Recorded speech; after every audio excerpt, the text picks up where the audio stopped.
అమ్మ మాట కాదని అలా మీరు ఐపీఎస్లో రావడానికి ఎలా బలమైన సంఘటన ఏం జరిగింది? అవునండి, మొదటి సంఘటన, నేను అప్పుడు ఎంబీబీఎస్ పూర్తి చేసిన తర్వాత ఇంటర్న్షిప్ చేయాల్సి వస్తుంది.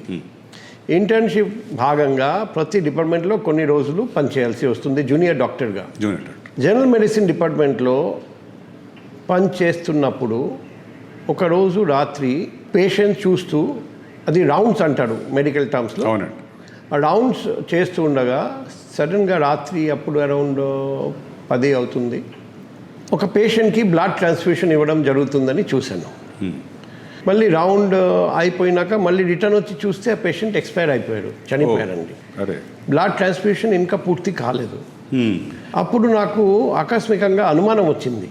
ఒకసారి దగ్గరికి పోయి చూస్తే ఆ బ్లడ్ వచ్చేసి ఎక్స్పైర్డ్ బ్లడ్, అది కూడా ప్రైవేట్ బ్లడ్ బ్యాంక్ నుండి తెచ్చిన బ్లడ్. అది గవర్నమెంట్ హాస్పిటల్, అక్కడ గవర్నమెంట్ పక్కన మంచి గవర్నమెంట్ బ్లడ్ బ్యాంక్ ఉంది. అప్పుడు ప్రైవేట్ బ్లడ్ బ్యాంక్ నుండి బ్లడ్ ఎందుకు తీసుకురావడం? తర్వాత ఎక్స్పైర్డ్ బ్లడ్ మనం ఎప్పుడు ఇవ్వకూడదు, ట్రాన్స్ఫ్యూషన్ చేయకూడదు. అటువంటి ఎక్స్పైర్డ్ బ్లడ్ ఎందుకు ట్రాన్స్ఫ్యూజ్ చేయడం? నాకు అనిపించింది ఏదో ఒక మూఠ పనిచేస్తుంది, కుట్ర జరుగుతుంది. నేను అప్పుడు గట్టిగా చెప్పాను, ఈ బ్లడ్ బ్యాగ్ కొంత బ్లడ్ ఇంకా మిగిలిపోయి ఉంది, ఇది ఫ్రీజ్లో పెట్టి నేను లాక్ చేసి కీ తీసుకెళ్తాను. రేపు అర్లీ మార్నింగ్ ఈ బ్లడ్ బ్యాగ్ నేను లోకల్ పోలీస్ స్టేషన్ తీసుకెళ్ళి కంప్లైంట్ ఇస్తాను. ఈ కుట్ర వెనకాల ఎవరెవరు ఉన్నారు, ఎవరైనా సరే అంతా బయటకి తీస్తాను అని చెప్పి వెళ్ళిపోయా. ఎందుకంటే రాత్రి అయింది, రేపు పొద్దున చెయ్యాలని. మరుసటి రోజు అర్లీ మార్నింగ్ వచ్చి చూస్తే ఆ ఫ్రిడ్జ్ ఖాళీ అయిపోయింది. ఒక చుక్క నెత్తుడు కూడా లేదు, బ్లడ్ బ్యాగ్ లేదు, మొత్తం క్లీన్. ఎవరితో అడిగినా ఎవరు చెప్పలేదు ఏం జరిగింది. చివరిగా ఆ ఒక ఫ్రెండ్ ఉన్నారు, ఆ డిపార్ట్మెంట్లో పనిచేస్తున్నాడు అప్పుడు. ఆయనతో తర్వాత మధ్యాహ్నం క్యాంటీన్లో అడిగితే ఆయన సీక్రెట్గా చెప్పారండి, అది నువ్వు వెళ్ళిపోయిన వెంటనే ఆ విషయం అందరికీ తెలిసిపోయింది, మీరు పోలీస్ స్టేషన్కి వెళ్తారని. వెంటనే head of the department of general medicine పరిగెత్తి వచ్చాడు. ప్రైవేట్ బ్లడ్ బ్యాంక్ అతని బెనామీ ప్రాపర్టీ. అతను చాలా రోజుల నుండి ఇలాగే ఆ ప్రైవేట్ బ్లడ్ బ్యాంక్ నుండి సొంత స్వార్థం కోసం ఇలా చేస్తూనే ఉన్నారండి.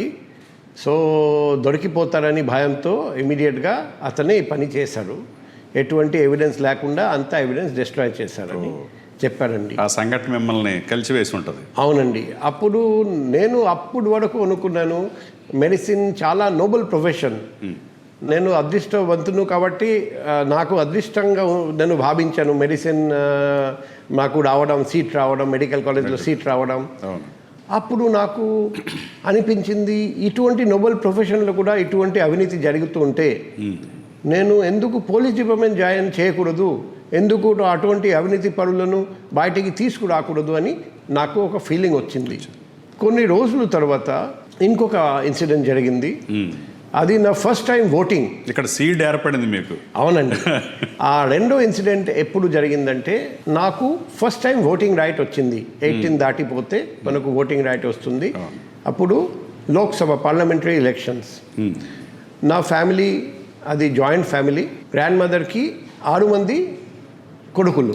సో 6 మంది కొడుకులు, కోడళ్ళు, అండ్ మ్యారేజ్ కూడా అయిపోయింది. సో టోటల్ 12 మంది ప్లస్ మేమిద్దరం, నేను ప్లస్ నా కజిన్ సిస్టర్, మొత్తం 15 మంది. నా గ్రాండ్ మదర్ నేతృత్వంలో మేము ఒక క్యూ కట్టి ఓటింగ్ వేయడానికి వెళ్ళాము. అర్లీ మార్నింగ్ 7 లోపల అక్కడ నిల్చొని ఉన్నాము. ఎప్పుడు ఛాన్స్ వస్తుంది చూస్తూ ఉండగా సడన్గా ఒక వ్యక్తి, ఆ వ్యక్తి మా కాలనీలోనే ఉంటాడండి, ఆ local ruling party leader. Sir ఆకస్మికంగా చూశాను, అతను మా వద్దకు వస్తున్నారండి. ఆయనతో పాటు ఇంకా కొందరు పోలీస్ వాళ్ళు కూడా వస్తున్నారండి. నేను పట్టించుకోలేదు. వాళ్ళు అందరూ వెళ్ళిన తర్వాత వాళ్ళు మా గ్రాండ్ మదర్ వైపు వెళ్ళారండి. అమ్మమ్మ, నా డాడీ గారి అమ్మ, ఆమె దగ్గరికి వెళ్ళిన తర్వాత ఆమెకి చెప్పారండి, మేడం మీ 15 ఓట్స్, మీ ఫ్యామిలీలో 15 ఓట్స్ ఉన్నాయి, మేము వేస్తాం, మీరు అందరూ ఇంటికి వెళ్ళిపోండి, ఈ ఎండ ఉంది, మీరు అంత కష్టపడకూడదు. డైరెక్ట్గా కలకత్తా సిటీ నడిబొడ్డున అందరూ చూస్తూ ఉండగా అప్పుడు నా గ్రాండ్ మదర్ ఏం చెప్పారంటే, నా ఓట్ నా హక్కు, నా ఓట్ నేను వేస్తాను, నువ్వు చిన్నవాడు, నువ్వు ఇంటికి వెళ్ళిపో. ఆ వ్యక్తి ప్రతి కొడుకు దగ్గరికి వెళ్ళి బెదిరించడం మొదలుపెట్టాడు.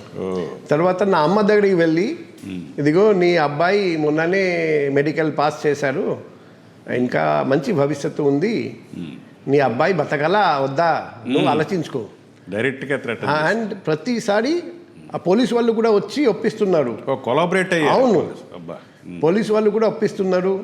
మేడం చెప్తున్నారు కదా, ఎందుకు వినట్లేదు, వెళ్ళిపోండి, మేము చూసుకుంటాం. అప్పుడు నా అమ్మ ఏడుస్తూ భయపడి, ఒక ఓటే ముఖ్యమా, నీ ప్రాణమే ముఖ్యం కదా, నువ్వు నాతో పాటు రావాలి అని లాగేసుకొని ఇంటికి తీసుకెళ్ళారండి. మేము 15 మంది వెళ్ళిపోయాము ఓట్ వేయకుండా. అది నాకు చాలా ఇబ్బంది పెట్టింది ఆ ఇన్సిడెంట్. ఈ పోలీసు వాళ్ళు ఇలా కాల్కటా లాంటి నగరంలో నడిబడ్డున ప్రజాస్వామ్యం ఖూనీ చేస్తున్నారని అప్పుడు నిర్ణయం తీసుకున్నాను. నేను మెడికల్ ప్రొఫెషన్లో ఉండను, నేను పోలీస్ డిపార్ట్మెంట్ జాయిన్ చేస్తాను, ఈ అంతా జరగనీయకుండా నేను పనిచేస్తానని ఆ రోజు నిర్ణయం తీసుకున్నా. సో ఆ నిర్ణయం తీసుకోవడం వల్ల ఒక ఆనెస్ట్ ఆఫీసర్ పోలీస్ డిపార్ట్మెంట్కి వచ్చినట్టు అయింది. అందుకే ఫస్ట్ టైం రాసాము, మాకు వచ్చింది. సో అందుకే మేము ఆంధ్రప్రదేశ్ క్యాడర్లో వచ్చారు. ట్రైనింగ్లో మెమరబుల్ ఇన్సిడెంట్ ఏమైనా ఉందా? ట్రైనింగ్, ముఖ్యమైన training Sardar Vallabhbhai Patel national police అకాడమీలో జరుగుతుంది హైదరాబాద్. వచ్చిన తర్వాత అందరికీ టెస్ట్ పెట్టారండి, physical test, long jump, high jump, short పట్, అటువంటివి.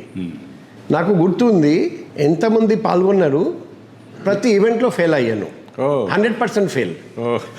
అప్పుడు మా ఫ్రెండ్స్ అందరూ చెప్పారండి, నువ్వు మంచి డాక్టర్, నువ్వు ఎండి జనరల్ మెడిసిన్ చేస్తున్నావు, ఎందుకు నువ్వు వచ్చావు. నా అమ్మ కూడా, నేను చెప్పాను కదా నువ్వు అనవసరం అటువైపు వెళ్ళడం, తిరిగిరా ఇంటికి, మంచిగా మంచి ప్రాస్పెక్ట్స్ ఉన్నాయి, డాక్టర్గా బాగా చేస్తావు. అక్కడ ట్రైనీలో ఉన్న కొలీగ్స్ ఏనంట, కొలీగ్స్ కూడా చెప్పారు. నా అమ్మకి తెలియజేస్తే అమ్మ కూడా చెప్పారు. అప్పుడు చెప్పాను కదా, నువ్వు వద్దు, పోలీస్ వద్దు, మెడిసిన్ ముద్దు, సో నువ్వు తిరిగిరా. కానీ నా జీవితంలో ఒక ప్రిన్సిపల్ నేను ఫాలో చేస్తాను, I'm a fighter, never a quitter. నేను పోరాడతాను. జీవితం అంతా ఇప్పుడు వరకు చదివాను, ఫిజికల్ యాక్టివిటీ ఏం చేయలేదు, ఇప్పుడు నుండి అదే స్టార్ట్ చేస్తాను. తర్వాత 1 year తర్వాత రిజల్ట్ వచ్చింది, నాకు ఆల్రౌండ్ బెస్ట్ ఐపీఎస్ ఆఫీసర్ ట్రైనీగా సెలెక్ట్ చేయడం జరిగింది మన భారతదేశంలో. అన్ని ఫెయిల్ అయిన మొత్తం ఓవర్కమ్ చేసి మీరు అదే best trainee award, all round best prime ministers batten, home ministers revolver నాకు ఇవ్వడం జరిగింది. నా తర్వాత ఇప్పుడు వరకు ఆంధ్రప్రదేశ్ క్యాడర్ నుండి ఎవరికి ఈ గౌరవం దక్కలేదు. Great sir. సో 1998 నాకు ఇది వచ్చింది, 2025 వరకు, లాస్ట్ 27 yearsలో. తర్వాత ఎవరికి మెడల్స్ అసలు. అవునండి, తర్వాత కూడా ఎన్ని ప్రెసిడెంట్ మెడల్, అది కాకుండా ఇంకా చాలా మెడల్స్, మెడల్, గోల్డ్ మెడల్, అసలు మెడల్ చాలా చదువుతుంటే అది పేసి వెళ్ళిపోతుంది. అవునండి, అది నాకు గుర్తుంది. అది నేను ఈ స్టోరీ అందరికీ చెప్తాను. ఈ మాట చెప్పడానికి, we should never be a quitter, we should always be a fighter.